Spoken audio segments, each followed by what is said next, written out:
Okay, everybody, welcome to another week of my of Anime for All podcast.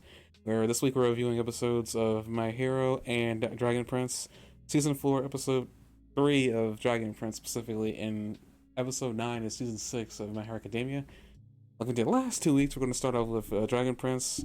My co-host has told me that he has a lot to say, and I'm buckling in for the long haul. Hopefully, we don't have a situation like we had last week where I was stuck on something that I had to go out of my way to prove because it was going to bother me the entire week. I think that was worth the comedy bit, but sometimes sticking to the What bit comedy probably bit? isn't. What comedy bit? Me essentially not like giving up on what you like about like arrow like that butterfly being being a messenger or something like that. Or are you saying that it's supposed to be arrows?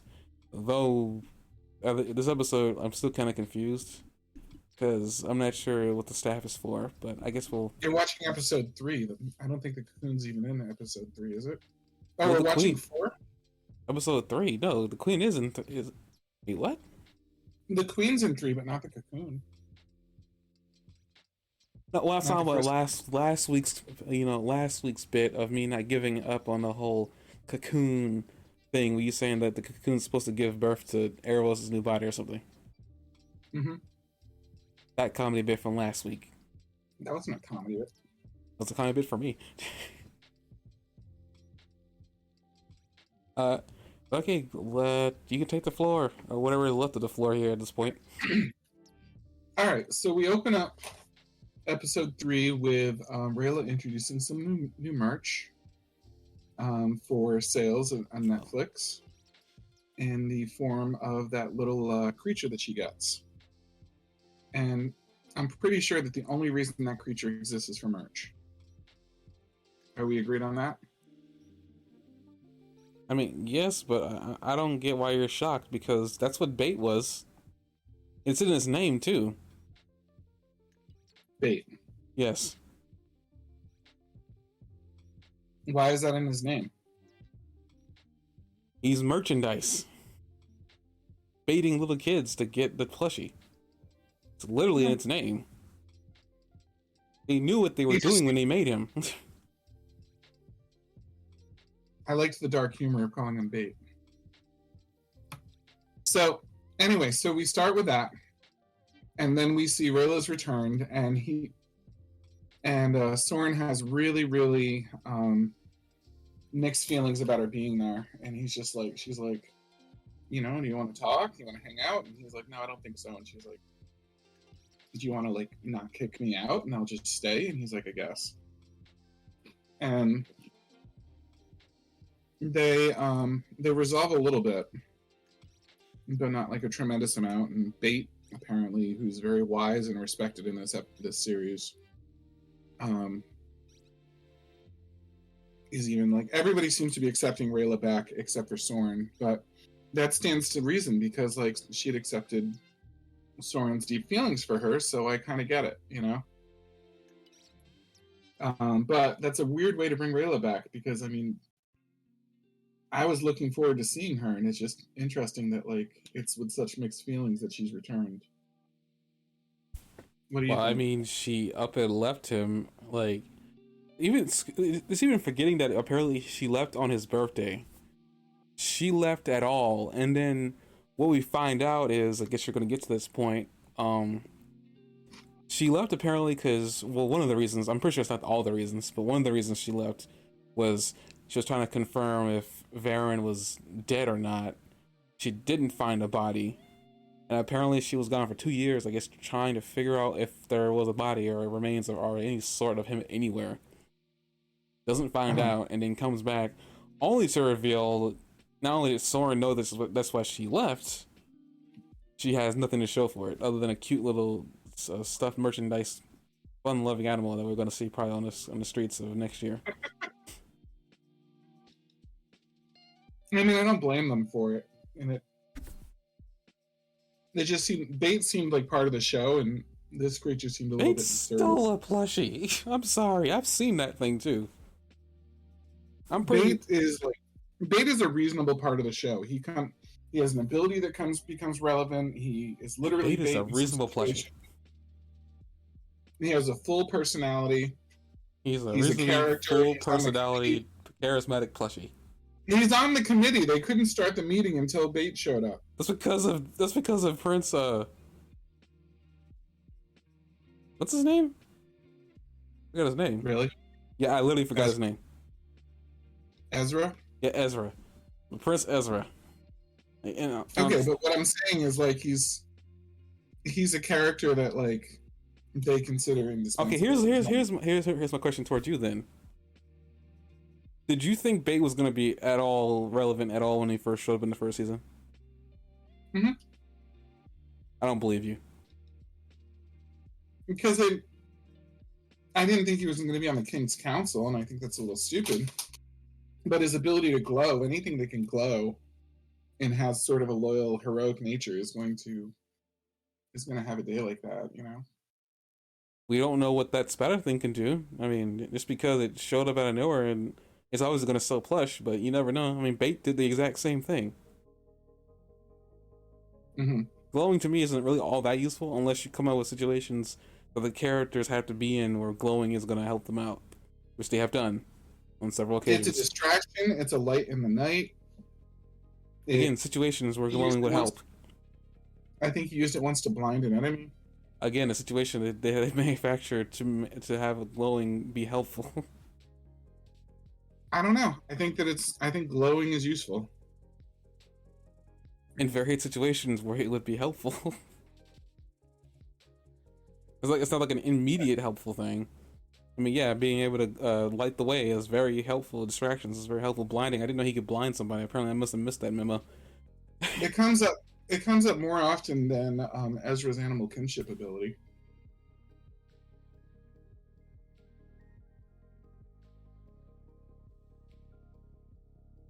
I'm 50-50 on that eye, but she brought in being helpful. We'll see.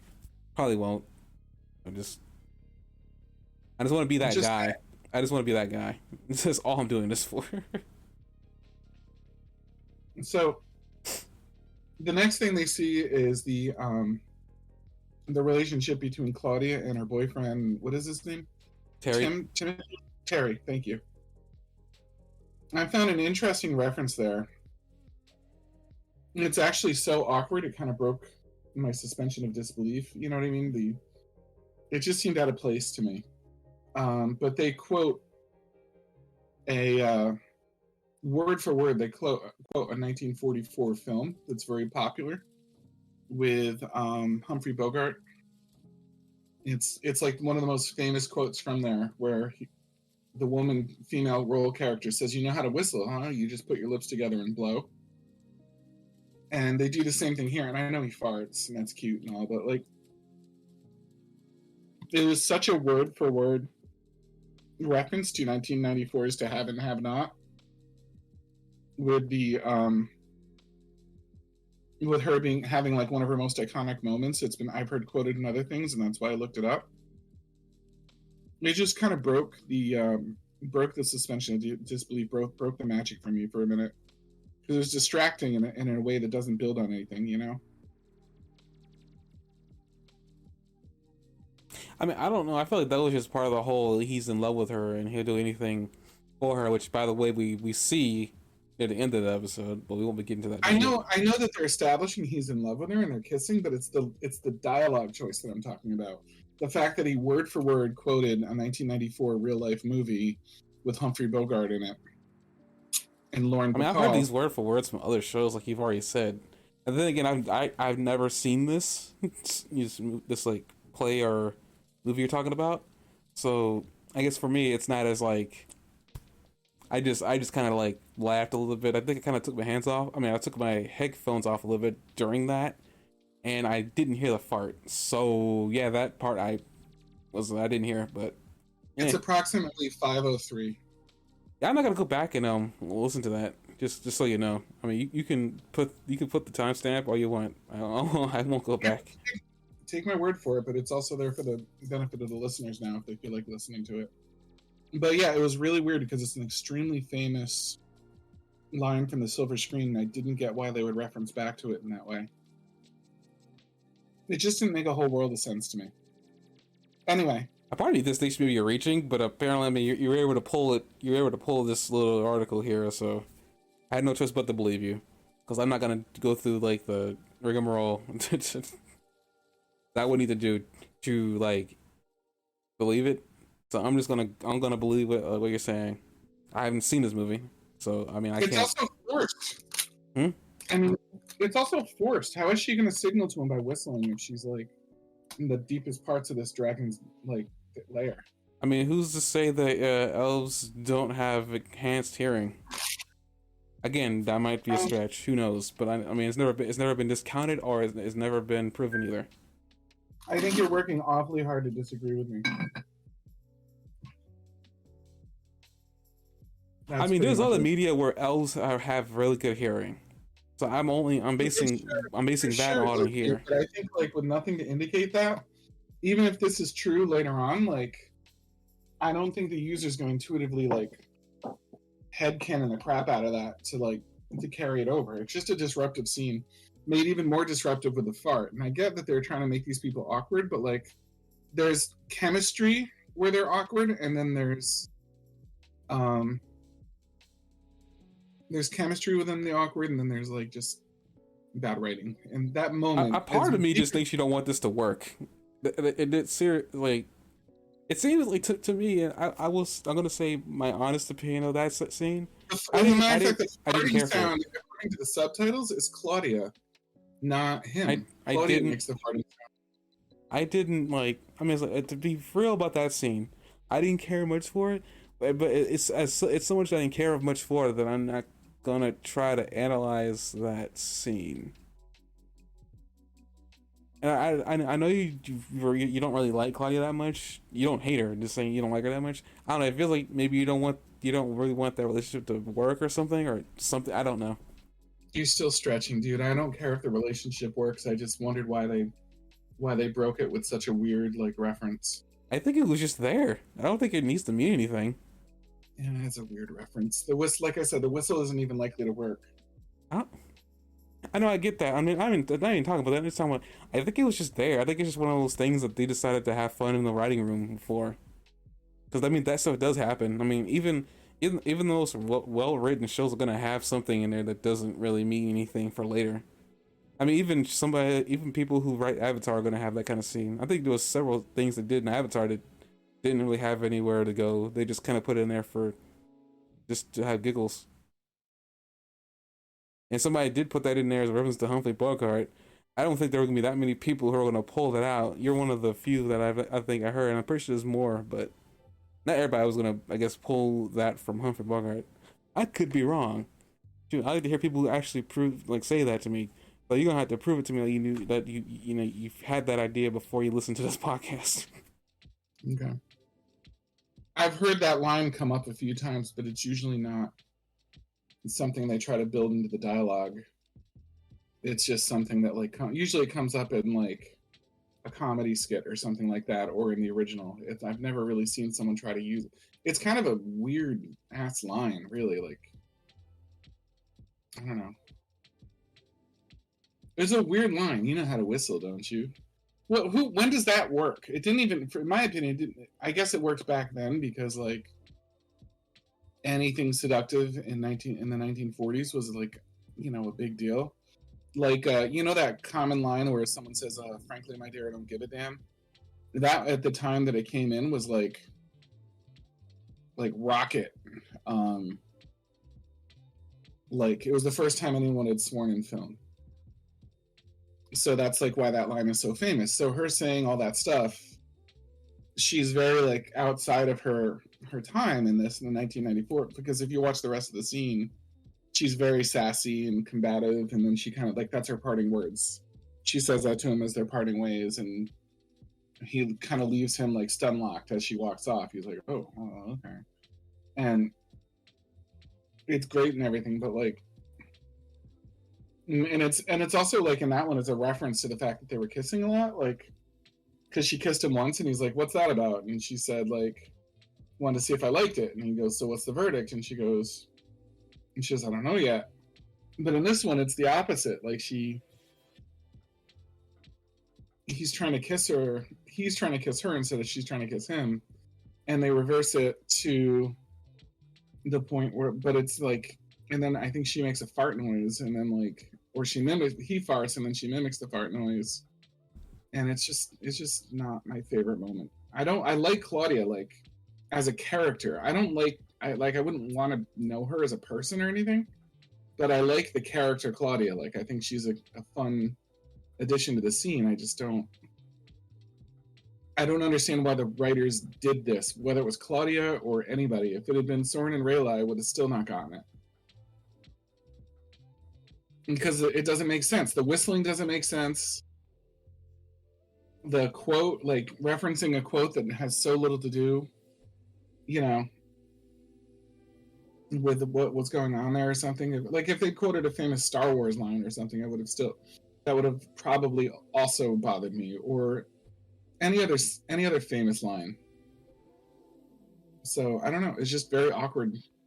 It's a line that doesn't make sense in today's context, but was a big deal back then, because in the 1940s, anything that was like seductive was like a really big edgy thing to do. Just to be seductive in the first place in the 1940s was like a big deal. And that's why it's important back then. It's like one of those things that was a big deal at the time, but like historically, like it was genre changing, you know what I mean, and groundbreaking. But like afterwards, it was, things were done a lot better and it was normalized, and it's just not the same thing.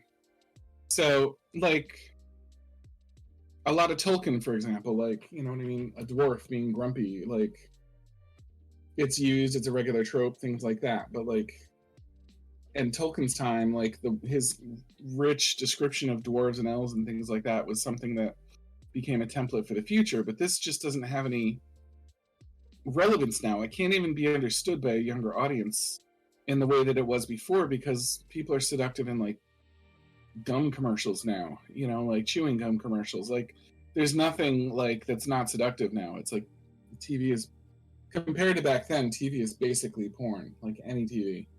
And like even like an episode of The Family Feud gets more edgy than stuff from the 40s sometimes.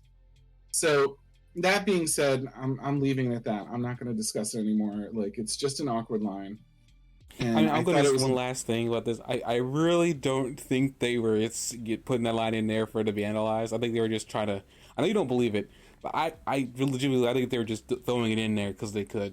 Honestly, it was stupid. It just, even because they could, it was dumb. It was like, it just was bad writing. It was a moment of bad writing, and an otherwise. What do you think about putting adult jokes in cartoons for kids, but the kids won't understand it until like much years later? Because there's an audience for it. There's an audience. They're like making a joke to the background. This one's not a reference to the background because it still doesn't work if you know the context. Okay, it never doesn't mind. work if you don't know the context, really, and it doesn't work if you do know the context. It's just awkward. I would try to. I mean, I didn't. I guess this is a big deal. I guess I didn't realize it was a big deal, but I guess we can move on. Okay. No, you just dug in like really hard for that, and like. I just like, I don't think it really means anything. I really don't think it was meant to do anything. It was just there. Even if it didn't mean anything, it's bad writing. It's just not. I think so much of this episode. This is like one of the, in my opinion, top 3, if not the top, best crafted episodes of anything that we've watched, and it's just a disappointing moment in something that seems masterful otherwise.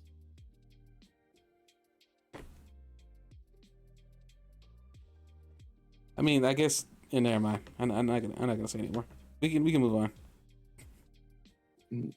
So Soren falls asleep with Rayla. Like she talks and talks and talks, and he doesn't. As far as we know, he doesn't. He stops answering. He falls asleep. He's drooling. She says, "You're so gross," in a way that shows that it's cute, which is classic Rayla, to be prickly on the outside but a softie on the inside. And I love that about her character. She looks a lot older now, and I appreciate that, because Soren looks a little bit older, but she looks like a woman now. Like she looks established, and I enjoy that very much about her. Are you? I'm still here. Okay, sorry. All my screens. I have 3 monitors, and they all suddenly went black for a second. So I was worried that my computer was restarting or something. Wow. Sorry, no, I had to get that in there. No one will get that, but I just had to get that in there. What?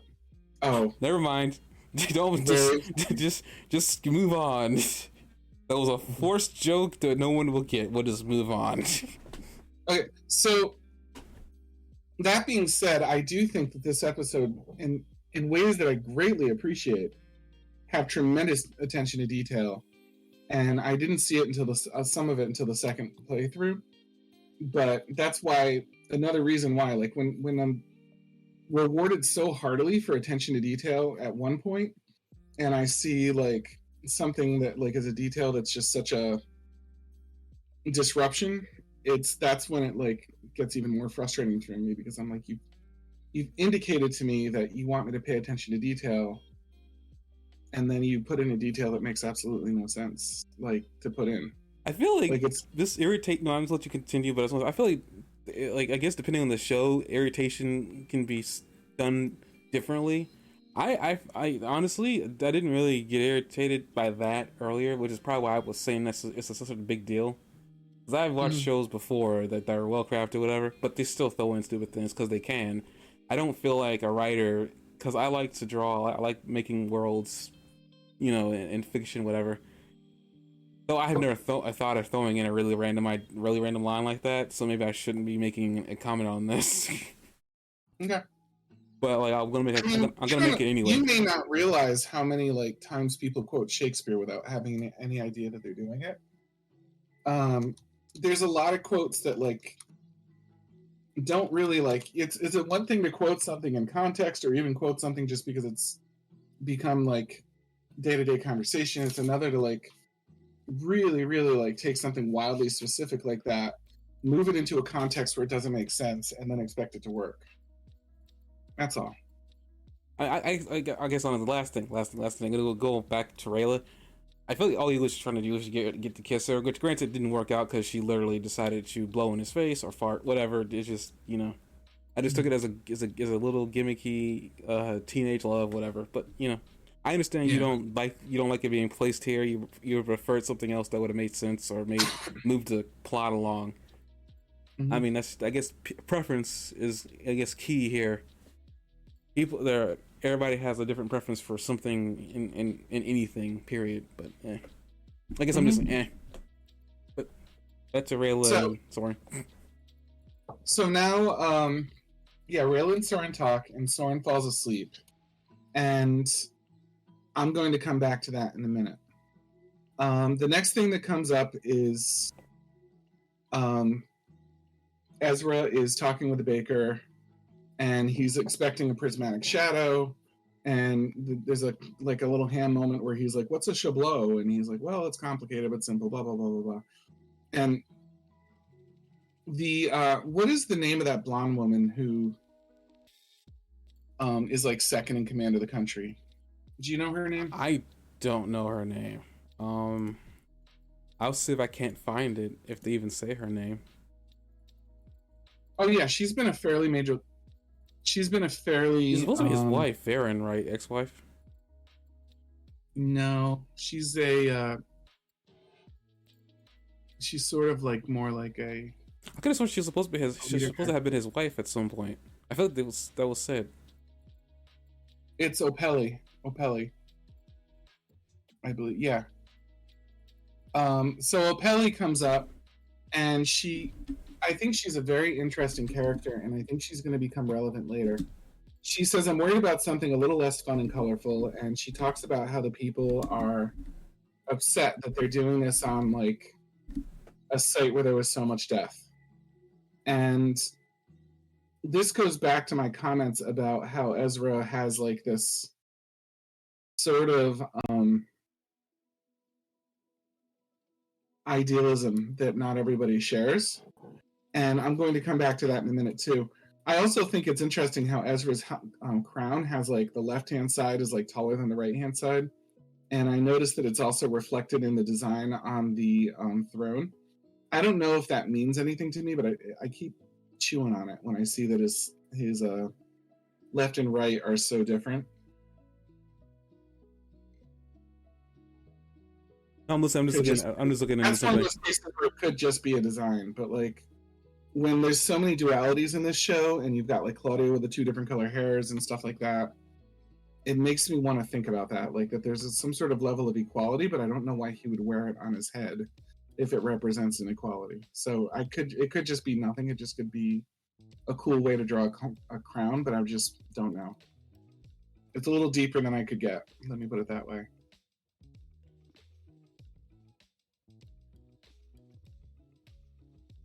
I'm stopping because I thought I heard you trying to say something. No, I would just say I don't. I was trying to look into something, but I already just disproved it. I don't know why I thought she was an ex-wife or whatever. I'm gonna move over that. I was looking into it. She but she's sort of like the second in command. She's an advisor, but she's a highly respected advisor. And so far as I can tell, she's next in line after him. Especially they were trying to get her to take over when Varen was taking over. That's what they were trying to. I just read into that a little bit, but right. Yeah. So I was talking with my wife about this when we were watching this, and I suspected that things won't be the same when Ezra comes back, and she's. And the 2 main reasons for this, and I'm still going to get into one later, but one of them is it's not that she's evil or plotting against Ezra. It's that I think she has loyalty to her country more than she has. Her loyalty to her country is stronger than her loyalty to Ezra. And I think that she has a lot of reservations about how he's been leading things. And that she said this in season 3, but I think she's not like a full out ready to rebel or anything like that, but I think she has very strong reservations about the childlike innocence of Ezra, and I think sometimes for her it comes across as naivete.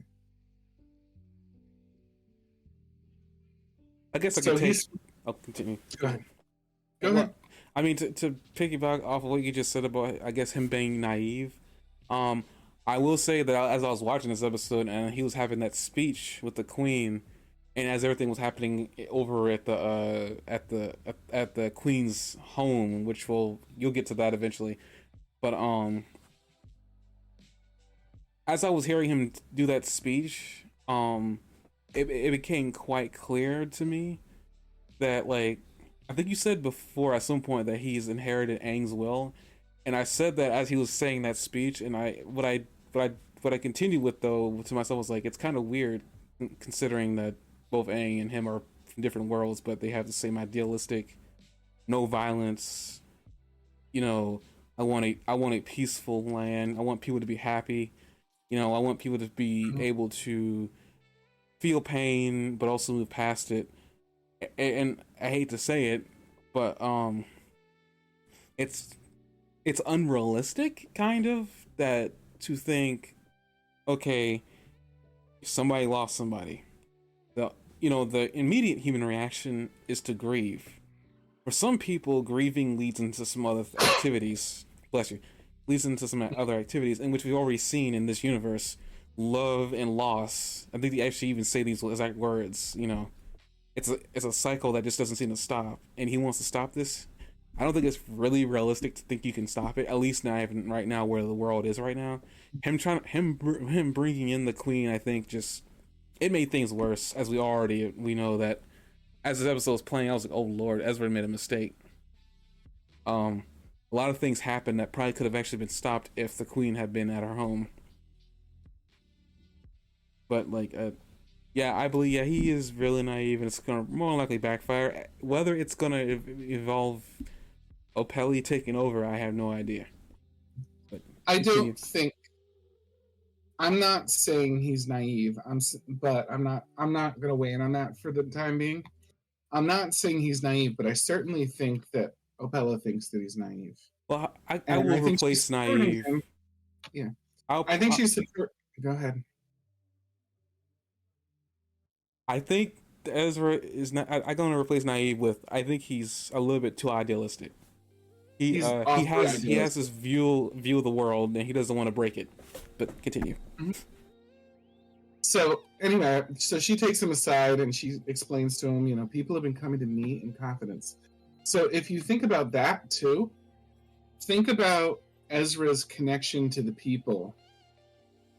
If they're coming to her in confidence and he's never heard of this, every single piece of person that wanted to speak to one of the leaders in confidence spoke to her and not Ezra. So if you're talking about who's got the finger on the pulse of the country and who's like seen as the one that you can go to for wisdom and advice, they're not going to Ezra, they're going to her.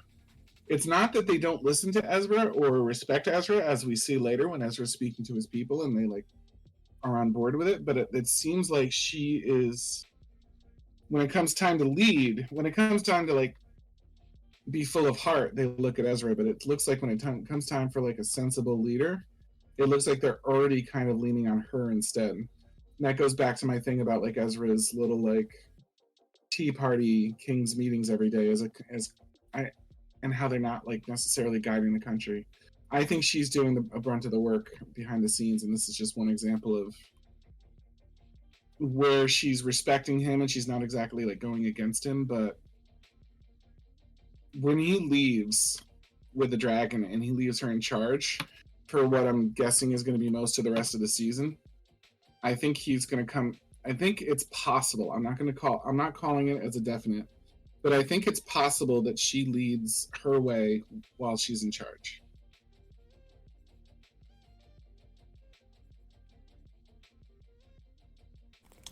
I mean, I didn't think that. I didn't even the idea of him leaving the country to do something didn't even cross my mind. But then again, the way the episode ended, it's clear that also the elf wasn't done speaking, with his last breath.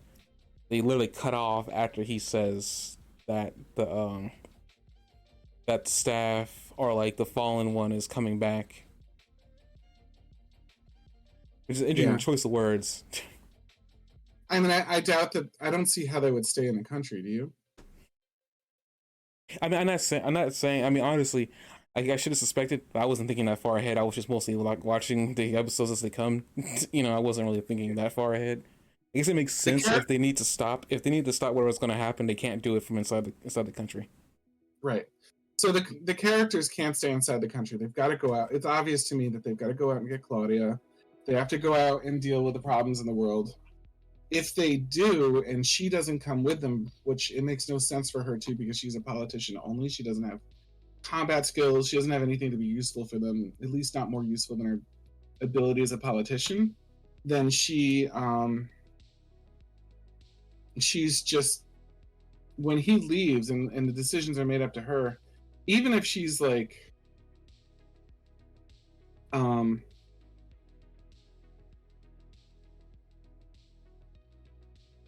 even if she's trying to do things that are not inconsistent with Ezra, she has a very different perspective than him. So I'd be curious, depending on how long he leaves, how much the world will change when he comes back.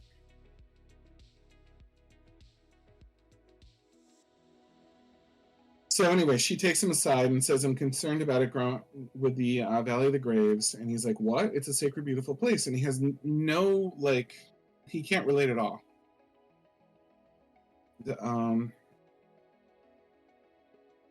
It's just another example of his, like, he's having the dragon land in the exact place where all of the hatred and derision, like, thoughts of hatred and derision of the elves is probably strongest.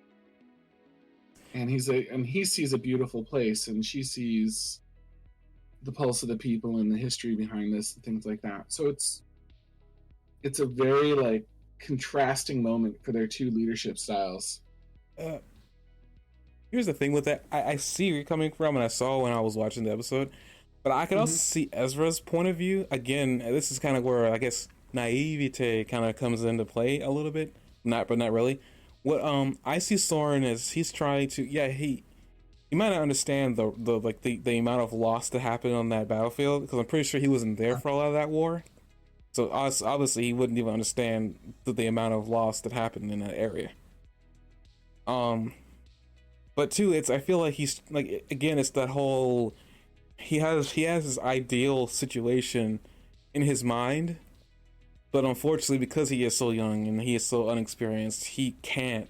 You know, this is the best way he can. You know, if he's trying to do his best to figure out a way to solve this issue, and he's hoping, and this is probably where the issue is coming from. It's like versus dealing with the problem, which he already says he's already ignored a lot of the dealing with the problem later on in his speech, but he's trying to throw a rug over it, which honestly is not a good idea. Again, playing to that whole Soren is not a probably he isn't ready for the responsibility.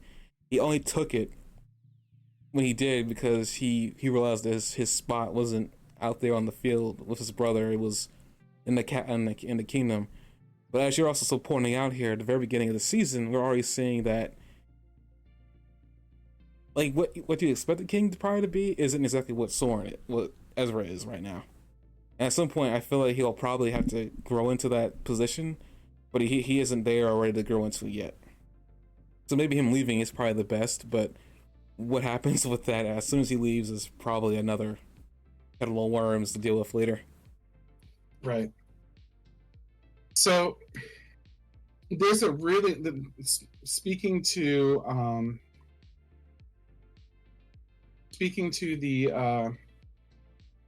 the tiny details that come up in this. The next thing that happens is the Queen Dragon lands, and there's a moment here that I think is really, really important, like symbolically, but that's really easy to miss. And the moment that I'm talking about is right around 742. The dragons land, and there's this general sense of awe and fear by everybody. And it's funny that you brought up the 3 screens going black earlier, because racism, which is being tackled very delicately in this, in my opinion, by racism, which is being tackled very delicately by like literally like speciesism instead. Do you know what I mean? Like prejudice against, like nobody in this world seems racist, but they are speciest. Like the sentient creatures, it's revolutionary for a human and an elf to spend time together, for example. But there's a really interesting moment here that demonstrates how racism is taught. And if you look, like, it's a taught behavior, like, and how children don't understand it, like they have to be taught racism. And if you watch starting around like 743 or so, you're going to see that when the Queen Dragon comes down, a little boy laughs seeing the dragon because he's just thrilled to see it. And the parent grabs the kid and pulls him back, like, and he looks at him like, "Oh, I'm supposed to be afraid." And to me, that's such a significant detail, given what Ezra's trying to accomplish here and what ground he's trying to break. That the parents are both scared and stalwart, and then the kid's like, "Yay!" and the parent just jerks him backwards.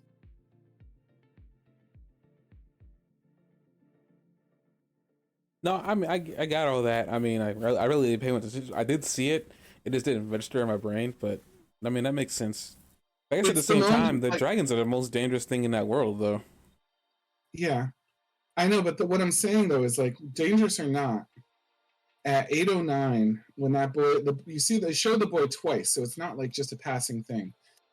Earlier, the time signature I said a moment ago, he's laughing and cheering, and the dragon lands, and he continues to laugh and cheer, and the parent pulls him back. And to me, that's the moment. If you pause at 811, I think it is. If you pause at 811, you'll see the moment where he looks back at his parent, and he's like, "Wait, I'm supposed to be scared of this?" And I think it's really, really poignant that they did that, as like just a small detail on like the attitude of this, and that he's being taught that this is dangerous and to be afraid, when his instinct says to celebrate it and welcome it. And I mean, they even have like a black and white couple there, like the mother is black and the father is white and the kid is mixed. So that doesn't seem like an accident either.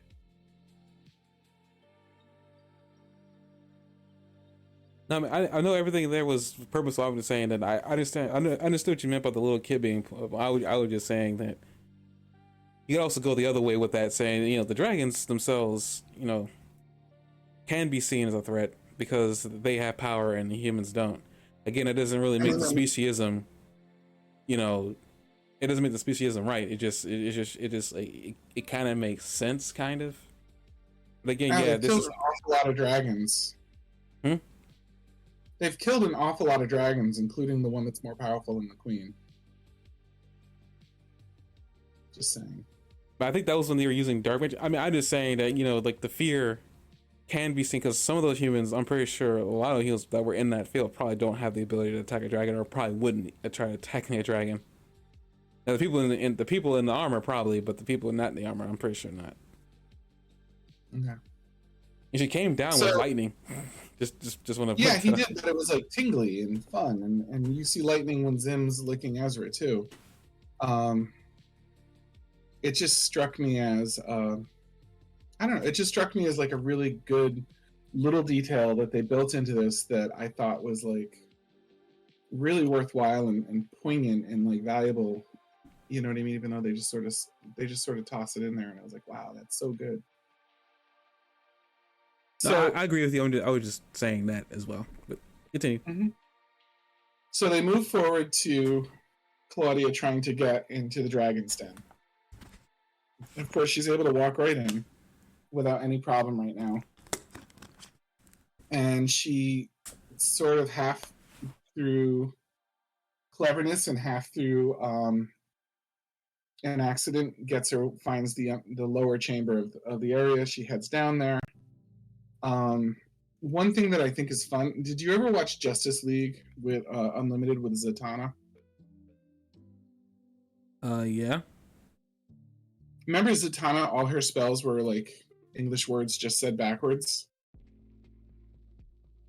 I mean, I was trying to figure this out for episodes if that was what was happening there, but I guess it makes sense that her spells would just be in backwards in whatever language. I found a list that translates them. I'm not trying to look at it too closely because it's every spell ever cast, so it's going to tell me things that I'm not supposed to see. But what I find really interesting about it is the natural spells cast by the Earth and Soren. And Soren are all sort of Latin based. They're based around Latin, and they're you can look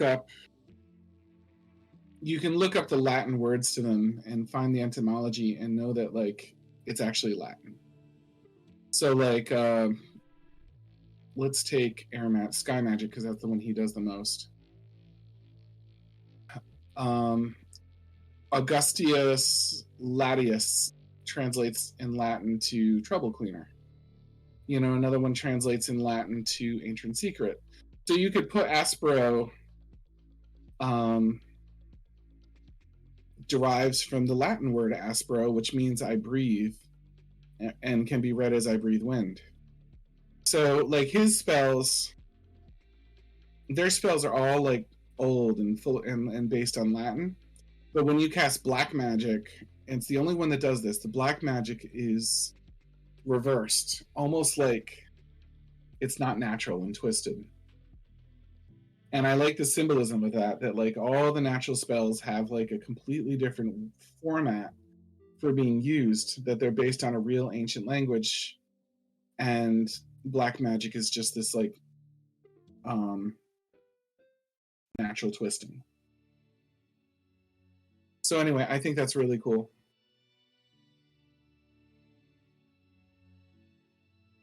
I'm actually confused about now you said that, and it's just like it is brought into focus something that doesn't make sense about Soren. Okay, humans can't use magic, and that's what's said about the mythical beings of Zadia, that humans just can't unless they're drawing. Humans were thought not to use the magic, but we know at least Soren can. That's what I was saying. Humans, I think it was stated at some point humans can't use magic or something like that. Are they unable to draw upon the powers that require that? But we now know that's not 100% true because we have Soren using magic, and he learned to tap into it somehow. So I wonder. Do you know who Soren's parents are? He's not like part elf or something, is he? No, I mean, he shares a parent with Ezra, but I forgot which. I think it's the mother. Yeah. I think his father's different. But I mean, I Yeah. don't know. I've given up on the whole him being half elf thing because I feel like we would have seen it at some point. Oh, I didn't say half elf. I said part elf. Like if we're gonna find out later that there was an elf like 6 generations back or something. But anyway, so she finds the layer down. She finds the layer downstairs, and I finally, like, as she was walking through, that's when I started checking, because one of the spells she casts underground is Sigum Roy Laver or something like that, but reversed it's Reveal Your Magic, and that's why it glows. Because she's saying, like, backwards, she's saying Reveal Your Magic and, like, identifying, like, that magic specifically. So now they're starting to do you know what juxtaposition means? Or do you know what I looked it juxtaposition? up once and forgot. Explain it to me like I'm 5. We'll just go with that. Okay. It's to contrast things, to put things that are greatly different next to each other, to bring insights about how they're different together. Okay. So if you were to put like an old dying man holding a baby or something like that, you know, and you were trying to bring some insight about the human condition, that would be like you juxtapose the baby and the old man to bring insight by the way that they contrast. So what they do for pretty much the rest of the episode is juxtapose the world that Ezra's created with the world that Claudia and Viren are helping to create. And they're juxtaposing it very, very heavily, but it starts at this moment where Claudia starts walking downstairs. And even to the point where, like, she's walking in a downward spiral, and Ezra's walking upstairs to the pinnacle, to the pinnacle, like, of the thing, like the podium, to speak to people. And the air wizard that they bring later also walks upstairs to send his message as he's passing away. The good characters for the rest of this episode spend their time going up, while the evil characters spend their time going downwards.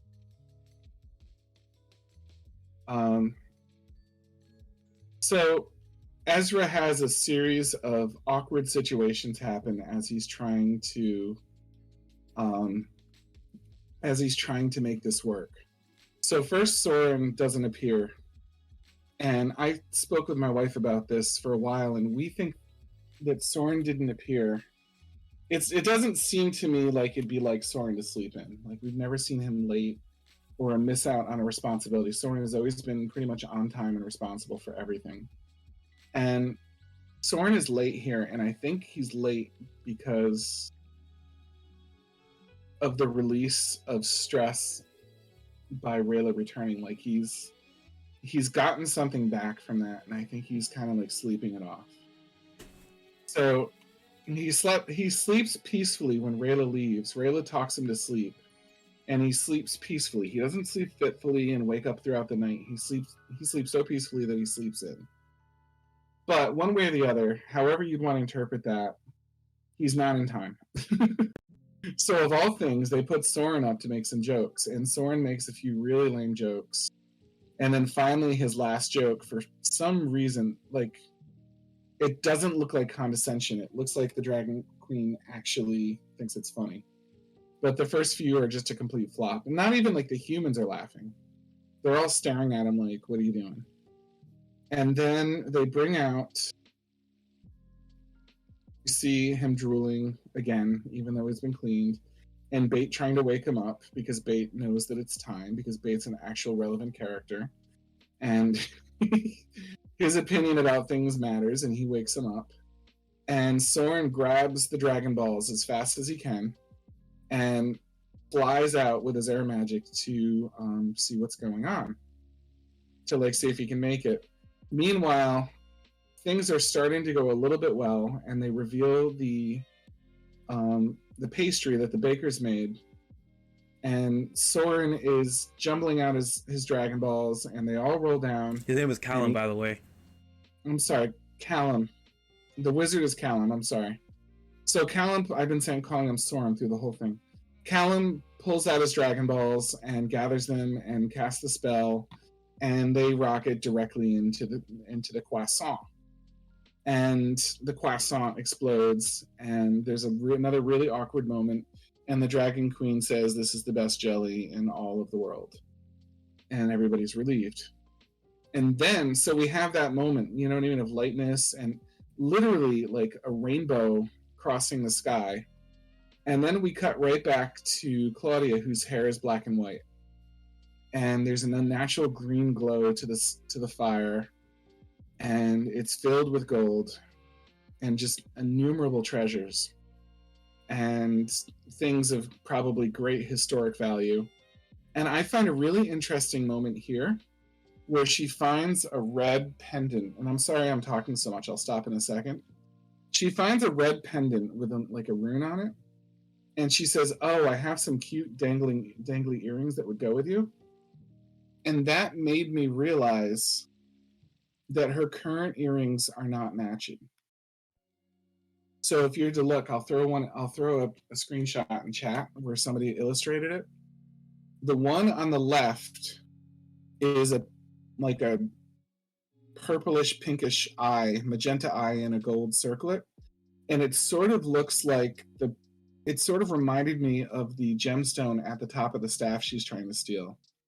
On the other side of her head, where the black hair is, I know in that picture both sides are black, the white side shows that eye, and at first I was wondering if that eye was like the Eye of Avaros or something like that, and it doesn't not track if that staff also belonged to him, because it's got that eye on it too. The other eye, the other side of her head, the black side, which represents the good in her, has 3 piercings. It has 2 dots at the top and then like a golden leaf. So when she said, "I have some cute dangly earrings that would go with you," it's really weird to me because I realized that she's been wearing those earrings throughout the whole series, and I just never noticed it. And she actually like looks at the pendant with her reflection when she says it, and you can see one of her earrings in the reflection.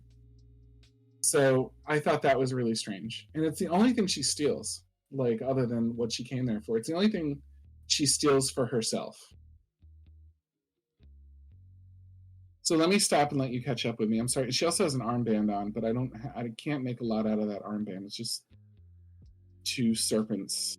Well, I mean, I don't really have much to say. I'm gonna let you go back to it, but I was like, I want to. You sound like you're not sure that the staff belongs to Erebos. I'm almost certain it does, and I am only certain because of something the Sky Elf says directly to her when she's trying to take it. Mm-hmm. I won't let you return it to its true owner. That is not talking about Varen. Yeah, I can definitely agree with you. Her equipment in general is weird too, because her staff looks kind of like a witch doctor staff with a feather and the skull on it. So I completely agree with you. Given what you said, I agree that that's his staff. So the staff is potentially the second or third thing that Erebos owns, because we know the mirror was connected to him, and then we have the earring that may or may not have some direct connection to him. I guess one last thing about the staff. I will say when he first mentioned that, I was very confused. Like, you don't want to return it to Varen? Why? And then it dawned on me, like, you would be fighting her so badly if it was Varen, because Varen right now can't really pose that much of a threat to the world, and I'm pretty sure he thinks Varen's dead. So he shouldn't have any real reason to really be afraid of her taking that staff. It is quite possible that he probably senses some impending doom with that staff. Well, he's an elf too, so he could potentially be very old. That is also true. He at least is speaking to the dragons, who are sure are very old, and the queen is the last. As the queen would be the oldest one, right? I mean, because dragons get larger with age. I guess, I mean, depends on how the other dragons were, but yeah, she would probably be the oldest living entity as of late. If we're not counting So Erebos, however old he if is. yeah, so if he's hanging out with her, he would have a lot of ancient knowledge, and there's certainly a lot of history down in that stash down there that he knows exists because he's down there and he immediately recognizes the staff. So he must have at least some idea of the inventory down there.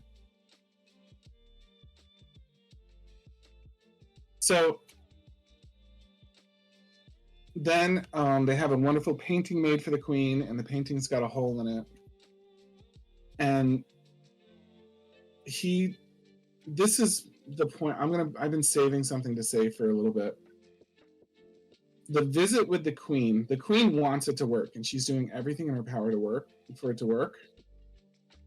But this is where I feel like Ezra's vital role in the country to move forward his idealism is proven to be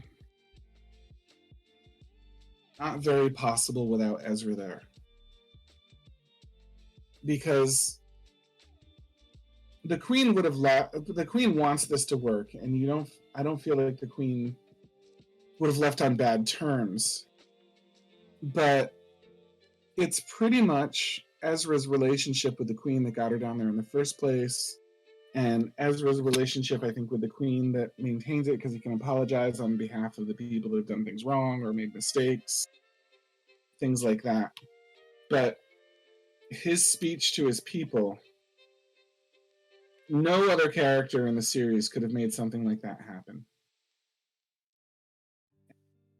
I think that Ezra is irreplaceable as a leader. So if he leaves, which they've got to leave the kingdom at some point, if he leaves, then I don't see how his sense of idealism and truth is going to get forward to these people, because he's sort of a teacher to them in that sense, and a symbol and a role model and a driving force.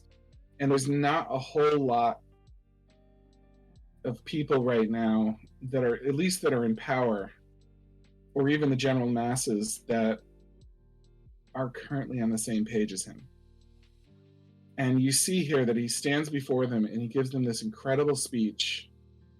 And the incredible speech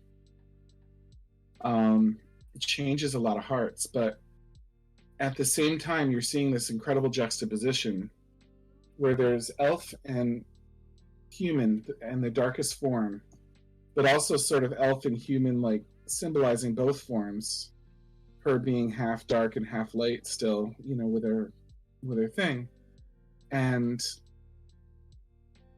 they're doing battle at the same time that Ezra's speech is going on, and to the point where while they're doing the speech, they put Ezra in the room to further juxtapose what's happening. And it's just amazing. And the battle is very vicious and bitter, but not necessarily story building. They're just struggling over the staff, struggling over the power. I'm just really taken by it. And one of them is selfless, and the other one is selfless in her way because she's trying to save her father. And she's trying to save someone, and he's reluctant to murder her. And I think he has several chances to have murdered her if that was his goal, because he freezes her form and he has her incapacitated and things like that. And I feel like finally he says I'm not a murderer, but I can't let you do this. But the speech he gives to the people is just unbelievably good. It's very deep and inspiring. And he starts by putting his hand on the sword because Soren was going to kind of ruin it all and be like, do you know how powerful this guy is? Blah, blah, blah, blah, blah. And Ezra's like, wait, this isn't about power. This is about love and healing. Because Soren's like, here, her face can bite you in two. Come on, cowards. And he moves them to fight him. And Ezra's, once again, he's making the peace. And you see Soren's face change and his whole attitude change. And you also see how much Soren has grown in this moment.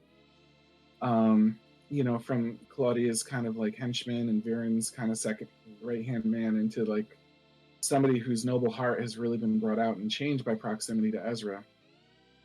And Ezra for his credit, becomes a little wiser in the moment too, and says that, anger is definitely a part of this, and I'm angry too, and he has to come to terms with that.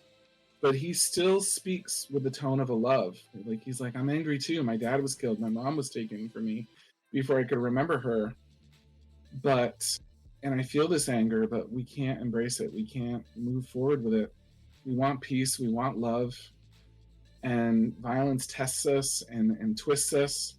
And I mean, even there, right there, with the twisted way it converts us to its cause, like, you can see how tempting it is for people to get violent about this, like ripping the hole in the dragon's head, and Soren like reaching for his sword and things like that.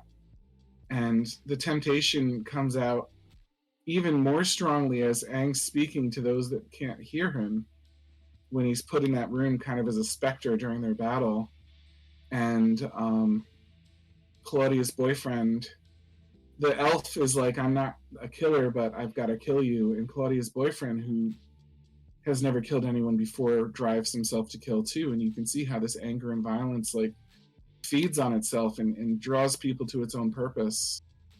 And I think that's going to be what the whole storyline is about when Averos comes out, is his puppet mastery of taking people's true nature and using violence to twist them to his cause. Because that's exactly what's happening here anyway. Like, Claudia's fighting and killing and ruining herself out of love, and that's why I think the animators can't quite draw her whole head black, because as long as she's doing this in the name of love, like, the evil things that she's doing can't be all evil. And we've seen that Soren is changeable, and maybe Claudia is too, to some extent, with that. But she can't see it right now, and for the time being, the powers of good failed.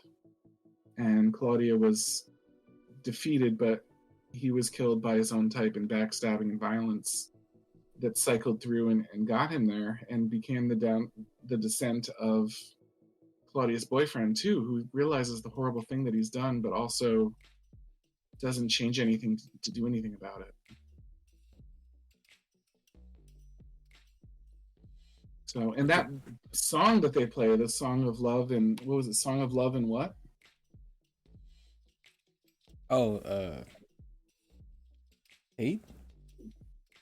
I think it was like the Song of Love and Pain or something. A Song of Love and Loss. And if you look at his violin when he's playing it, like, there's a good glimpse of it at 2014, you'll see that the bottom of the violin sort of looks like a skull with two eyes and teeth. It's such an interesting weapon. Like, it's again, the attention to detail in this series is incredible. And if you look down at the violin or stringed instrument, whatever it is that he's playing, like, it looks like a skull.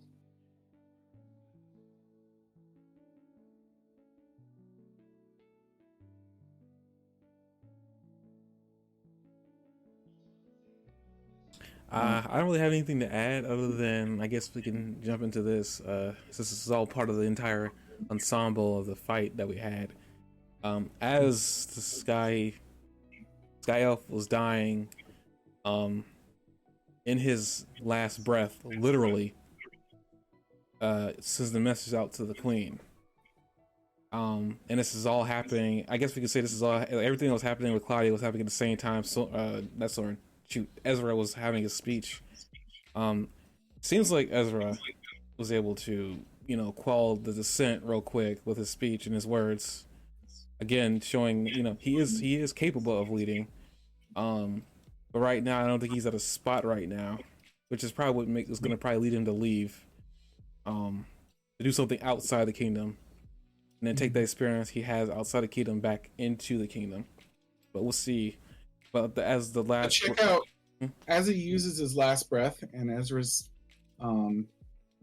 speech. I mean, for a series that pays so much attention to the elements, as he's casting the spell with his last breath to bring warnings of war and betrayal, you see them lighting 4 fires, like almost like eternal flames. But it's also, fires are extremely symbolic, and of course these fires are symbolic as well. But it's like Ezra lit a fire under them. Like, he was able to implement change. and really get people to think differently about what was going on with the beautiful music and the things like that. And Ezra saved the entire day from being an uncomfortable day with like a lot of awkward failures and turning it into something deep and inspiring. And then he brought that out, and then he was able to shift with the winds and change and come out with a speech right off the top of his head that was very different than what he planned.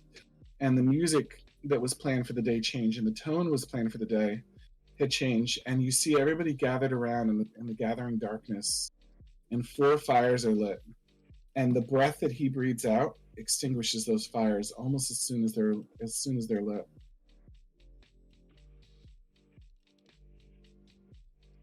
It shows the damage that was done. You know, that they made so much progress and there was a fire lit underneath them. And the queen speaks about how much that impacted her too, and how it was healing, and said somehow it made my grief feel less, and it felt like healing. And then almost immediately the fires are blown out. Obviously, something's gonna go down. Just off the words of the fallen. I forget exactly what it said, but it involved the fallen star is about to come back. Yeah. Very targeted words, specifically towards the queen. No one else is gonna probably understand it but the queen and her servant. I'm pretty sure who probably knows what's going on too. Maybe not Zim, because Zim probably hasn't been there long enough to learn all that information. But when that happened, and also with the flame going out, it kind of made a pit in my stomach. I was like, oh dear, this is not good. Because I was realizing what was happening as it was happening. It was like, I didn't realize it at the time in the last episode, but they were setting, when the queen left, everything was kind of being set in motion. Yeah. Ezra accidentally, unknowingly helped Claudia. Claudia didn't know it, neither did Ezra, but now it's like, I wonder how the queen's going to take this. Because, as you said before, she said she was being healed. It wasn't like a full healing, but, she was feeling, a little bit healed. I'm very concerned because this is big old dragon, and we definitely did see a taste of her power when she landed. She's in the middle of a city of a lot of people. Dragons can decimate cities really easily. So, and that smaller dragon's enough to take out this city. Well, that's true. Mind the big one. Well, we just know they're powerful enough to do so. Like there is, and then with the whole picture that he had planned to give her, with the head cut out, there's a lot of I don't know, it's very scary, actually, very scary. That's basically all I can really say towards it. Yeah. But you're right. At the end of the scene, you see the warning of danger, and every candle and every torch is blown out, and the sigil is ended, and then you see the stars in the background as the voice comes in and says, "The fallen star has returned."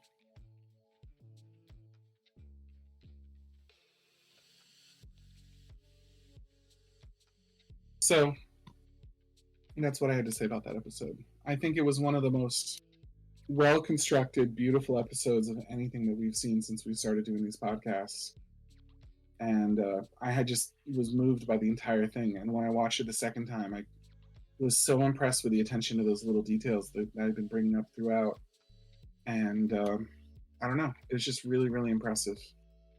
So I've seen some episodes of things that were just as deep and had just as much attention to detail, like that one episode of Shaman King, for example. But I haven't seen something. It's just the music alone. The musical score alone is unbelievably good.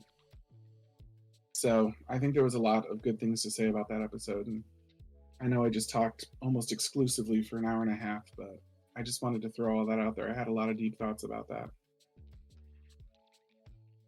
So what do you think? I have nothing to say. I pretty much said what I wanted to say as I was getting them into your speech, but I was like, I had nothing more to say. It was definitely the beginning of a lot. That I guess is the best way to put it. This is the beginning of a lot. We're viewing episode 3. There's 9 episodes. We got 6 left. And they've already kind of knocked over the first domino. So I'm pretty sure things are gonna get serious from here. My take. Um, I liked everything that was there. I mean, like, every character, said what they needed to say. I got a lot of messaging. I also got a lot of like situations that were just kind of set up to, play in some other characters' favors. I was really actually kind of shocked at like how I didn't really pick up on Ezra pretty much kind of like making it easy. I guess it really plays in that a whole Ezra is just like he's an idealist and he only wants to see the good in things versus seeing the full picture. Though that speech he did give kind of showed that he's capable of it. It's just that, he's more of a think with his he wants to go in and do things versus like sitting back and planning and getting to the ultimate end. Because everything he's done so far has just been, I just want to be able to, move on. I want to be able to wipe the slate clean, but I don't think that's easy. I don't think you should be able to do that. You should be able to look at past failures and learn from it.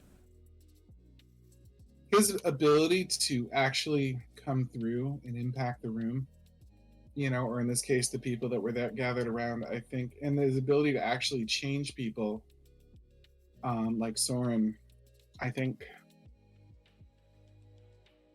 I think that's kind of like what I'm getting at. Like, it's hard to call somebody that's an idealist naive if it works.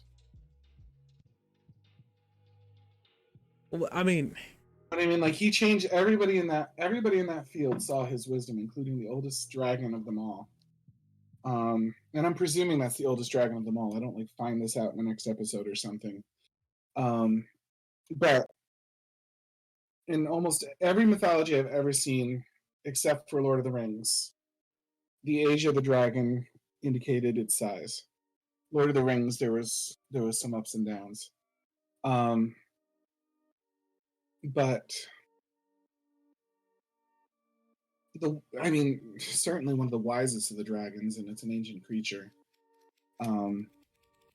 even saw his wisdom. So it's hard when his words change people and change things and make and really earn his respect, to call him naive. But I think he's, like, from my perspective, but I think he's seen as naive by at least that one woman and possibly many of the others. And he hasn't gotten through to everybody yet. He hasn't had time to.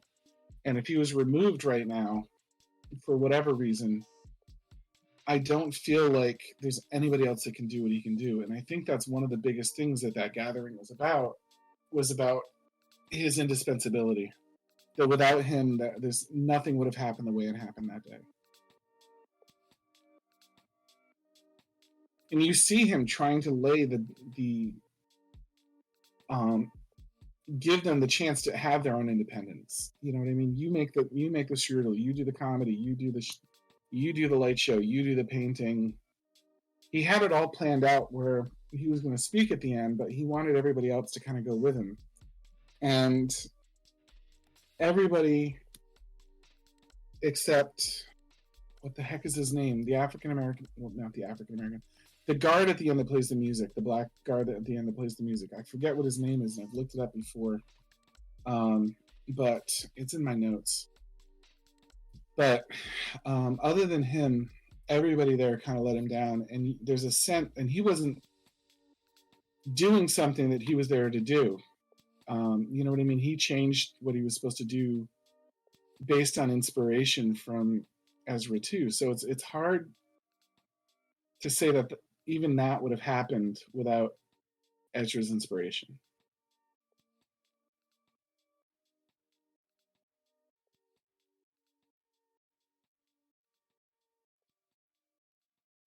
I get it, but at the same time, I guess it's like I understand what he's trying to do. I understand what he wants to do. I just feel like maybe he's kind of going at it a little bit too fast. Like he's trying to. Sorry, yeah, he can change people just by speaking to them. That's for sure. But not everybody is receptive to ideological chatter. Sometimes people need to see action put in words, and maybe him leaving is a good way to do that. But then again, who knows? Like, I mean, like you said before, he was there. He managed to, tame the pitchforks. His speech actually charged a lot of people to see if they can't make this work. Melding both the worlds, getting rid of the divide that was created. Um, that was created at some point a long, long time ago, way before he was born, and these people that were born. But I guess if there's no more to say on Dragon Prince, maybe we should really move on to My Hero, and then move on to the only thing ending. I'm going to throw in there is that guard's name is Corvus, by the way. It was important. I need to get his name out there. Corvus, got it. Yeah. So yes, we can go on to My Hero Academia. I don't have nearly as much to say about that. I had a blast watching it, and it was a great episode. But like, why don't we have you lead since I just talked for forever? I'm so bad. Jeez. Yeah, I feel bad that I just dominated the podcast for so long, but that's fine. Really had I enjoy sitting. I was deeply touched by that episode and what it meant and the messages in it. And I don't know. I just had a lot to say. But I guess basically what I really want to talk about here on My Hero is specifically, you bring up character moments, and I want to say that but first, the episode was really good.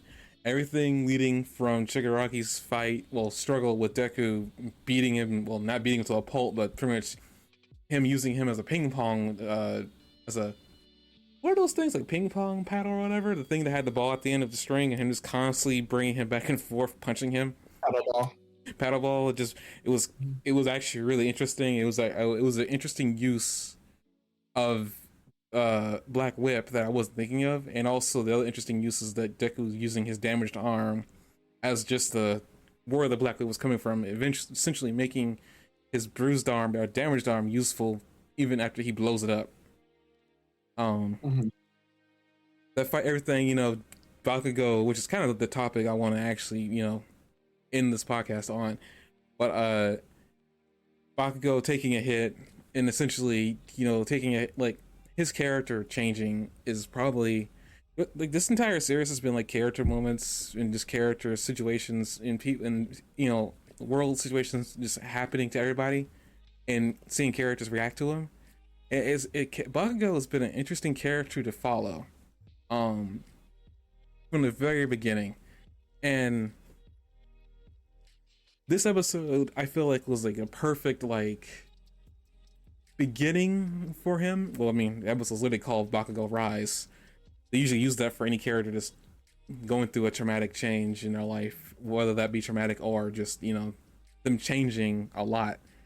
We see Bakugo, like, we see him go through this really weird journey from this punk kid who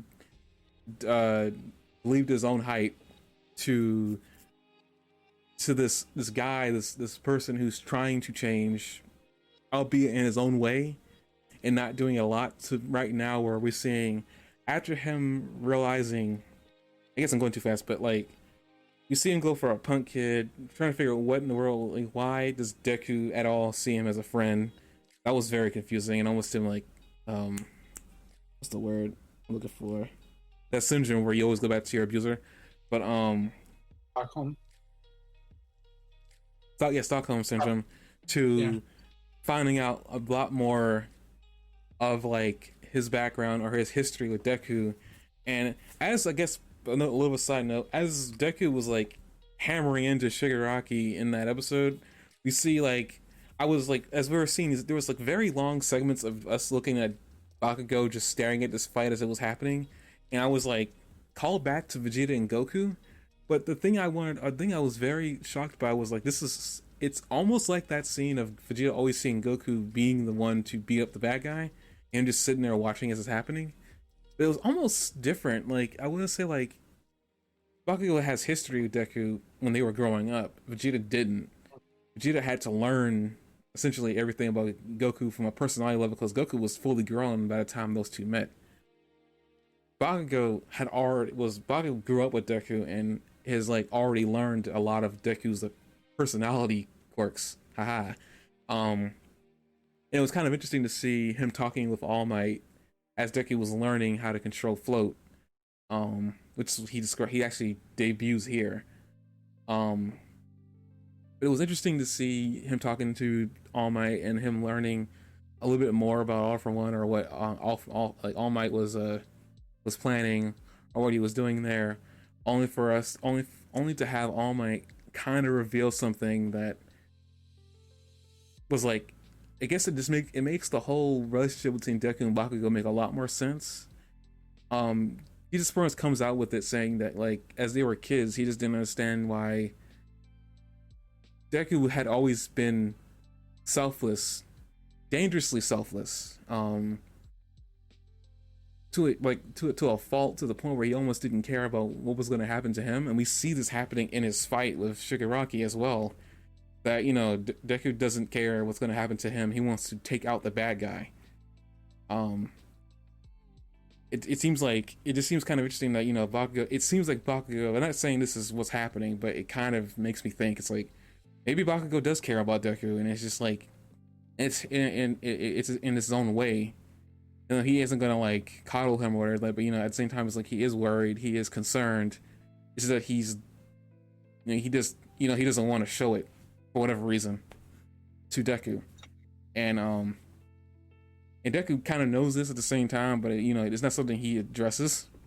I only say this because, like, Bakugo goes out of his way to take a hit for Deku at the end of the episode, and it's like to me, it's like the most shocking thing to see him do. Because to me, it's not within his character to be selfless for somebody else. He wants to be a hero, but we see that he wants to be the guy that wins.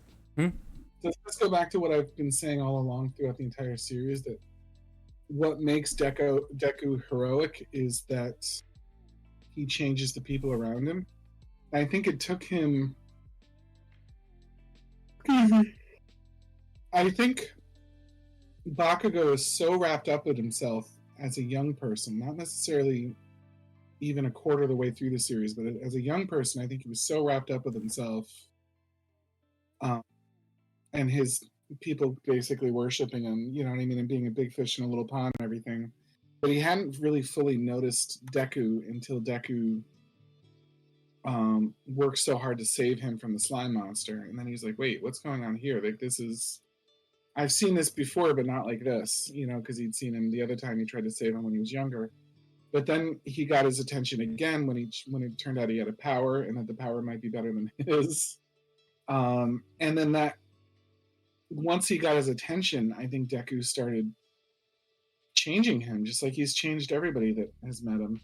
Even Aizawa, like, you have a little flashback, either this episode or the previous one, where Aizawa like reflects on what a hero he is, and you see the lock guy says it too. He says they're just boys, and he goes, no, what am I saying? Like, I've seen him, I've been seeing him as a hero all along. And you see that with Stain.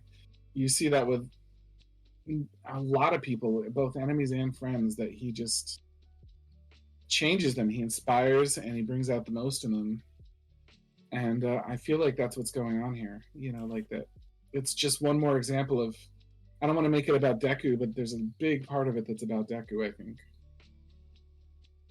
Before I continue, I want to say, you said that scene where he recognized him as a hero. I think that was Bakugo's voice that you heard, because Deadlock's voice when he speaks, I know it could just be in his mind, if for whatever reason the voice actor just slipped there. I had no idea what happened, but I went back and looked at it a couple of times. It sounded like it was Bakugo that said that line, and Deadlock just said okay.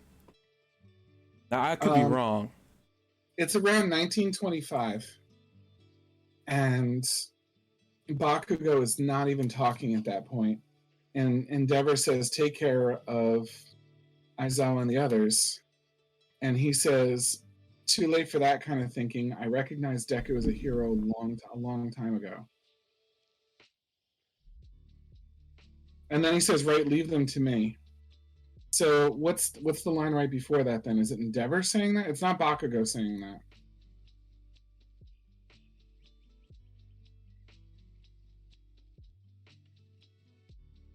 Oh yeah, I see what you mean. Endeavor will use my heat to get us in the air. Todoroki, you keep cooling Endeavor as long as possible. So the voice is obviously different. It's not Deadlock. And then Endeavor asks if he wants him to shoot him, and he says, "You got it." And then Deadlock says, "They're just kids." And then somebody else says back to him, "Take care of Mr. Aizawa and the others." But then out of nowhere, I recognized Deku as a hero a long time ago, and I thought it was Deadlock at first. But then when I went to go and listen to the voice, it doesn't sound like Deadlock's voice. Because usually, even if you're talking, do you mind if I play a couple seconds of sound so we can hear it? and I'm actually listening to it like right, and I was about to listen to it right now because it doesn't sound like Deadlock. I don't know if you can even hear it. I mean, I got you recording, so you want to try, you can. I didn't want to mess up. I know you're very worried about copyright strikes, but I didn't want to mess you up.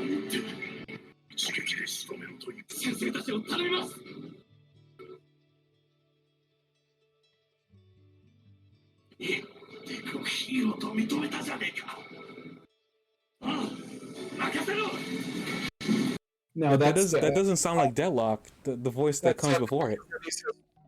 Huh? I don't know. I think that's Deadlock, but I'm not positive. But Deadlock actually speaks there, and it's like the voice just sounds like different.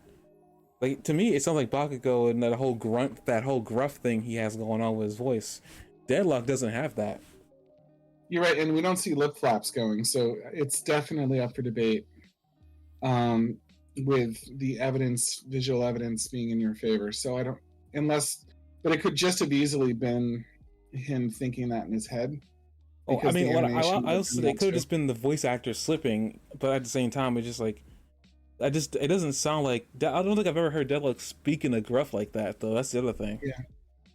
But I mean, bigger than that is that Deku changes people. Deku even changed All Might. He first thing he said to him was like, "You can't be a hero," you know. And then Deku shows his heroic side and he goes, "Okay, you can be a hero. In fact, I'm giving you my power." You know, it's just the way he is. Deku like inspires and changes people and brings the best out of not the best, the most good out of people. And I think that's really obvious, you know.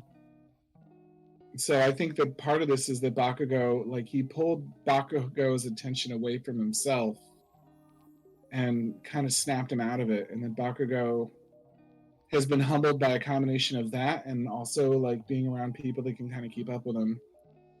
Not all of them, like he's still top tier hero, but people that can, you know, people that are his peers or better, you know, especially the pro heroes.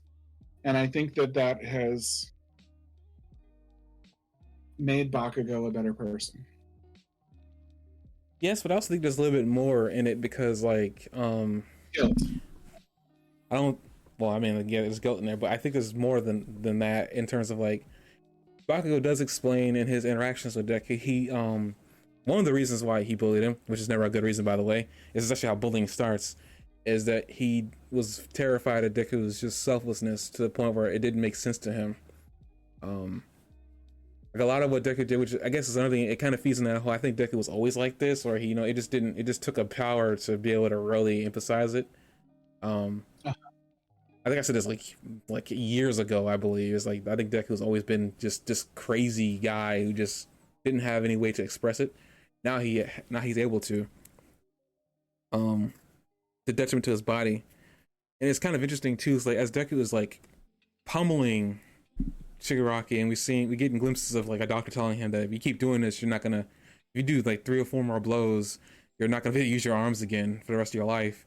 And it's like you have Bakugo over here who probably wasn't even aware of that diagnosis, but we see that, you know, he's also you know, he's also like kind of corroborating that whole thing with Deku just doesn't seem to care about himself. With just like everything he's been doing, you know, he's raced to save Bakugo out of, from a villain that he had no way to stop. He's like saved him like several times. Bakugo at this point, he's like, I guess like you said, he had to get humbled by Deku being around him after having to be around him for a long period of time. We realized that, you know, this is just how he is, and realizing this, essentially realizes that he had to focus on himself and get better, from that regard. Similar to the point that the episode freaking ends as Deku's about to die from a all for one possessed Shigaraki. I assume that's what happened there, because as he's being pummeled, well, as Endeavor is burning him to death, that was, I guess, a cathartic kind of. Well, except that it doesn't work. Well, I mean, it was working until All for One took over. Then it stopped working. But at least that's what I believe is what that is meant to, his hand coming out of the darkness and then the TV turning off, and then all of a sudden he's different. And I don't know that's visually that's meant for us to see, or well, he says better, so he's obviously different. Did he say that? Doesn't he say something like that? What does he say? He says something really spooky. Well, I mean, as he's possessed, he says "my little brother," but like he said that when Shigaraki was normal looking. So I was just trying to figure if that whole look was just like for us to see, and they don't see that, or they see that. I'm guessing they can see it, so we'll just go with that. So otherwise, they did not. Well, the hand comes out and is like, "Hey, let me take over," and he's like, "All right." Yeah, but I thought the look like it was his mind, and I didn't think it was going to result in a physical transformation. But who knows? I guess another thing to actually point out too is that Deku makes a comment. So we're talking about Deku here as he's fighting him before he starts laying into him. He makes note that Shigaraki, had a huge scar on his body, and Shigaraki even brings up the fact that his body isn't like limitless. And like his body has a limit now to like how much power he can exert. Deku makes the comment like he's just like me, and essentially this allows Deku to try to take advantage of it. I thought it was actually kind of interesting that there is a limit imposed on Shigaraki now, because he didn't stay in the pod for the actual maximum amount of time. Wasn't he? He was in there for 3 months instead of 4, I believe. Whatever it was, it wasn't the maximum amount of time he needed to be in there. So, I mean, sort of, in a way, he's 75% max. I mean, whatever the time was, I mean, like, it was kind of already stated several times throughout that, he wasn't incubated, the right amount of time. We just didn't know what that meant until now. So, it was interesting that, Deku pointed that out. It's like, oh, he's just like, bless you, he's just like me. Because I can well into him. Right. That's not what he said, but I mean, that's kind of like what I took. As the episode essentially ends, it's like Bakugo, essentially we have him repeat the exact words that Deku says, I moved without thinking. Episode, do you ever watch the old MTV show, The Max? No, why? There's a demon in there. There was 2 demons, and one was like really hardcore looking, and the other one was like kind of like small and weak, but he could regenerate and like endure things. And the little weak one like looks at the other one, and he goes, "You can't kill me," and the other one goes, "Yeah, but I can kick your ass." Wow. I feel like that's like the relationship between Deku and how's his name? Why can't I think of that white haired dude? Shigaraki? Tomura? Thank you. Yeah, Shigaraki. It's him. Deku can't kill him, but he can kick his ass. Because even now with his regenerative power, they're being really ambiguous about it, because Shigaraki says, "Oh, I can't regenerate anymore," but that's not true, because he's certainly regenerating. But the observation that was made was like, Deku, even though he's doing more damage here, it's another Pyrrhic victory, like I'd mentioned last time, that he might win like the short term, but like he's losing too much in the long term to win the whole war. Which is why they come up and burn him. But even that's not holding him back. Like, he's still very close to fully ascended. So I'm sorry, I didn't mean to take that out of your hands. Go ahead. Where was I? Oh, I'm just like, I guess I was ending on like that. If ultimately all the moments that Bakugo have been a part of has culminated into pretty much Bakugo just moving about thinking, trying to save somebody, regardless of whoever it was. And it seemed like he was very, as he was watching this fight, he was having a hard time getting involved with Deku's fight with Shigaraki. Um, but he got involved at the last minute and pretty much took like 5 stabs, like one to each of his appendages and his stomach. Um, I don't think they're gonna kill him, but I don't know what to show anymore. It's just injuries don't have realistic consequences in the show. I mean, think about how much Shigaraki's taken, or Hawks having his wings destroyed and being covered in blood. Aizawa cutting one of his legs off and nobody's cauterized the wound or anything. He's just okay for the Well, they're most part. working on it. I mean, I don't think They're anybody. working on it, but I mean, like, how much field dressing do you do with what you have on hand in a situation like that before, um, you know what I mean, before a leg Well, cut Endeavor off? couldn't help because he had to literally have his son uh, give him ice just to cool himself off for a few seconds. Yeah, Endeavor's like at his limit. So it's just we've seen some pretty massacre grade like injuries happen to people, and I feel like with that in mind, I think Bakugo could be okay. I think I'm more worried about Deku losing use of his arms. He said this all the time that the next injury he was going to take was going to make his arms go. Like the doctors are giving estimates at this point. Now I believe the doctors because of how bad his arms look right now, but Mm-hmm. he's the main character. They'll probably figure some way out. What are they going to do? Give him like a regeneration quirk? Like what can they do to It's save him? possible there's a quirk inside one for all we don't know about that can regenerate. Yeah, we've got like 3 quirks left that we don't know about. So yeah. I'm not saying it's gonna happen. I'm just saying that it's a possibility. We have this powerful quirk in his body that can. We still know all the abilities yet. Even if he doesn't, the weird thing is like even if he loses his arms, like use of his arms, which I don't think they're going to be like limp at his side or cut off or anything. I think he's going to be able to move them a little bit. But like Black Whip kind of supplements. I was saying Having arms. Black Whip at this point is like it gives his useless arm something to do because Yeah, before he didn't. basically is like Doc Ock at that point. I mean, he's using his quirk Black Whip really freaking well here. Like it's kind of ridiculous. Uh, Well, it shows that they've been training it specifically. He's been working with the tape guy, and he's been working on floating, and he's been working. You know what I mean? I think the real game changer here is that Froppy trained him. I knew this was gonna come up, just didn't know when. Okay, well, I mean, that's the one. It's like when Goku goes to King Kai's planet, and King Kai says, "1 day of training here is like 100 years of training somewhere else." I mean, that's basically what he did with Froppy. moving on. I guess ultimately this episode was really good. Everything I would say, everything that happened this episode was really great. We saw a lot of casualties. I guess I'll also bring up. I didn't bring this up, but after Gigantomachia transformed and started barreling towards Shigaraki, apparently, because we didn't know that happened until after the fact.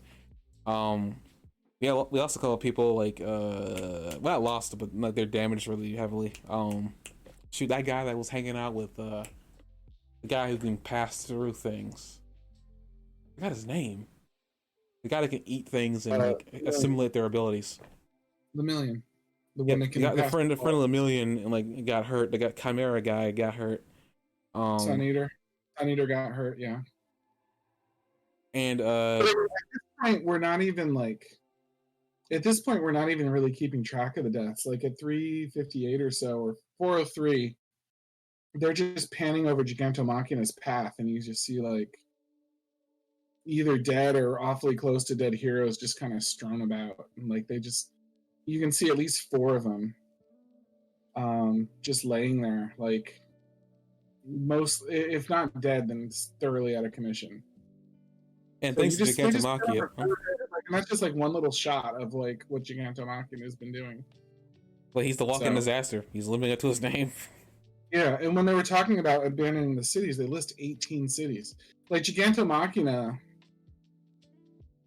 as a supplement to what's going on here, is ridiculous. Like they're evacuating 18 cities at least, and then they just kind of cut to something else, and it's possibly implied that they're continuing to reading it. They just left it, you know. Speaking of Gigantomachia, another topic that we can actually end on here is that, I mean, it was kind of, you already suspected this, but well, thanks to the Doctor, we got confirmation. The Nomus were all made from him. Told you so. It's not like I didn't believe you. I'm just saying that if it was, it makes sense because like, it's like that. But that kind of confirmed to me like, okay, that's. I remember them talking about brains and like how personalities really make things difficult. That's why the Nomus that we've seen so far, the ones that have been giving people trouble, don't have personalities. They don't have the ability to act on their own. They don't have free will. Gigantomachia does, and his free will, I mean, as underpowered as it is more like I won't listen to you unless I deem you worthy type of situation. Right. So, but he still has a personality, which is allowing him to make that choice. It's choice that's really, you know, neutering them. But unfortunately, because, you know, he's still really dangerous, you know, they don't care. They just keep him in the background just in case. But yeah, to his suspicion, he was correct. They confirmed it here that all Nomus are made based on him. He was the first one. The prototype, yeah. Which is still crazy, but like that confirms, okay, it's gotta be his personality because there's nothing else wrong with him. The guy is literally a walking wall. Like if the Great Wall of China could move, that's what we'll be looking at, right? Mm-hmm. Oh, I'm sorry, but okay. I actually haven't looked this up to see. I don't think they're gonna like skip a week, but this kind of thing that they would skip a week on. So I'm gonna check it out real quick. If they do skip a week, do you want to catch up with Dragon Prince with me, and we'll do a 2-episode Dragon Prince instead next week? I mean, that was the idea, just in case. Yeah, that would be good. I don't think that they would do it here. They probably would wait to skip an arc because we're not even close to Christmas yet. So yeah, I'd rather be on the same page with you with Dragon Prince though, and not having to do this dance around, not spoiling anything. So you're right. He does get really pierced. I'm sorry. I'm just looking at the Bakugo scene because I'm looking at the end of the episode.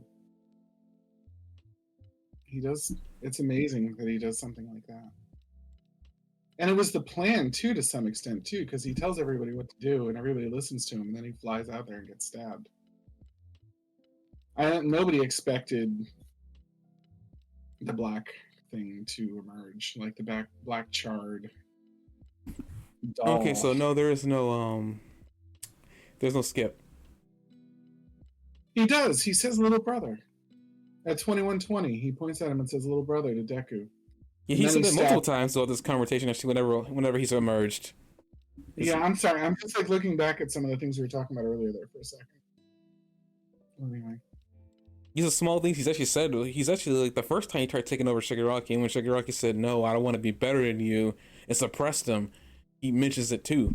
Little brother. It's that Bakugo says my body just moved on its own, which is what Deku said when he tried to save Bakugo. My body just moved on its own. Like that's like episode 1 or 2 when he said it about saving Deku, about trying to save Bakugo. But I think honestly, what I was trying to get at with that is like this just opens up another door in development. Bakugo is finally open to, I guess, developing him further now, whatever that means. Now that wall has collapsed, sort of, you know. He's literally saved. He's literally put his life in front of someone else to save them, something that he wouldn't have done beforehand.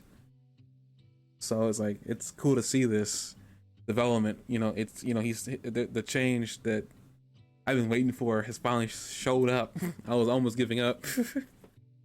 Mm-hmm. So it's really cool. I was like, okay, yeah, I want to see where they take him. I hope that wherever they take him, it doesn't get screwed up in the long run, but we'll see. But I guess with that, we can end the podcast here. Thank everybody who's stuck around for this entire thing. And we'll be returning next week for the next episode of My Hero Academia, along with another episode of Dragon Prince. If I had to, Jock, what I'll probably do, I'll just watch, because you're on episode 5 already.